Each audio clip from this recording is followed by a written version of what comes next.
नमस्कार. रामकृष्ण हरी. वनस्पतीची ओळख युट्यूब चॅनलवर आपलं सर्वांचं हार्दिक स्वागत.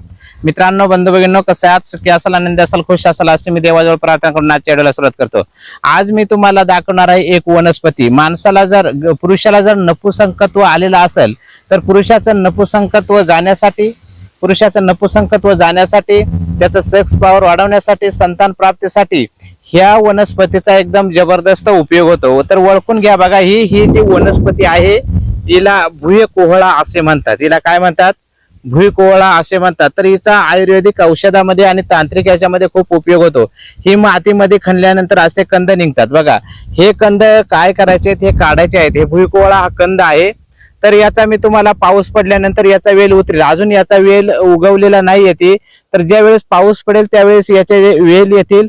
तर ते वेल मी तुम्हाला दाखवेल. याचे वेल कसे असतात, ही वनस्पती कशी असते, कसे खांदायचे, कसे काढायचे, हा कंद दाखवेल. तर हा जो भुईकोहळा आहे हा काय करायचंय? काढायचे. आता बघा, हा जो कोहळा आहे हा सोलायचा आहे. असा तुम्हाला थोडा मोडून दाखवतो मी. हा बघा, हा बघा, मध्ये असा सफेद निघतोय. तर हा जो सफेद कोहळा निघतोय, हा कोहळा हा काय करायचंय? याचं वरचं साल्ट काढून टाकायचं.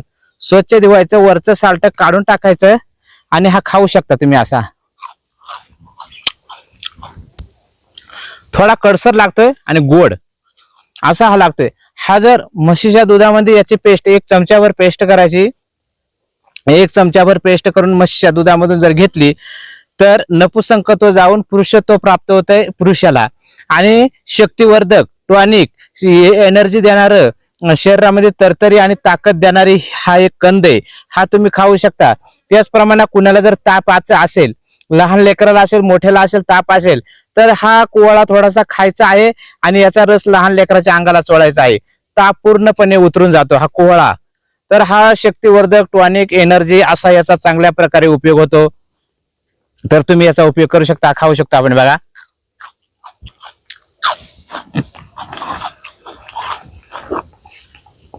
तर असा हा कंद आहे. हा जो भुईकोहळा आहे हा तुम्ही म्हशीच्या दुधामधून घेतला तर तुमची एनर्जी, शक्ती, टॉनिक वाढवणारा, पॉवरफुल असे शरीरामध्ये एनर्जी देणारा, सेक्स पॉवर वाढवणारा ही वनस्पती आहे.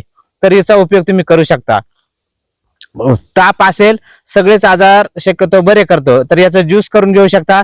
याचा कंद तुम्ही असा खाऊ शकता. याची पेस्ट करून दुधामधून घेऊ शकता. अशा प्रकारे हा घेता येतो. त्याच्याबरोबर एक तुम्हाला मी तांत्रिक उपाय सांगतो. याचा हा कोहळा काढायचा आहे तुम्हाला. हा काढल्याच्या नंतर हा लाल कपड्यामध्ये गुंडाळायचा आहे. लाल कपड्यामध्ये तुम्ही दरवाजाच्या आतून वरतून लावायचा आहे. तुम्ही छोटा सुद्धा घेऊ शकता. बघा, असा छोटा सुद्धा असतो. हा छोटा असतो. हा एक आहे छोटा. याच्यापेक्षाही छोटे असतात. तर एक छोट्या आकाराचा कोहळा घ्यायचा, त्याला लाल कपड्यामध्ये गुंडाळायचं आणि दरवाजाच्या वरती लावून द्यायचं. तुमच्या घरामधील वास्तुदोष, पितृदोष, निगेटिव्ह ऊर्जा निघून जाईल. घरामधील वातावरण शांत राहील. कलह होणार नाही, घरामध्ये भांडणं होणार नाही ती, आणि घरामधील वातावरण एकदम शांत राहील. तर असा हा याचा एक तांत्रिक उपाय आहे. हा फक्त आपल्या घरामध्ये दरवाजाच्या वर लावा. कुठल्याही एका निवांत जागी लाल कपड्यामध्ये बांधल्यानंतर घरामधील वातावरण शांत राहते. घरामध्ये सुख, समृद्धी आणि आनंद टिकून राहतोय. तर असा हा या कोहळ्याचा उपयोग मी आपल्याला सांगितलेला आहे. हा तुम्हाला जर भेटला तर याचा उपाय तुम्ही अवश्य करा. तुम्हाला याचे पान, याचे वेल मी पुढच्या व्हिडिओमध्ये अवश्य दाखवेल. त्यावेळेस तो लॉंग व्हिडिओ असेल, हा शॉर्ट व्हिडिओ आहे. धन्यवाद. रामकृष्ण हरी. जय धन्वंतरी भगवान.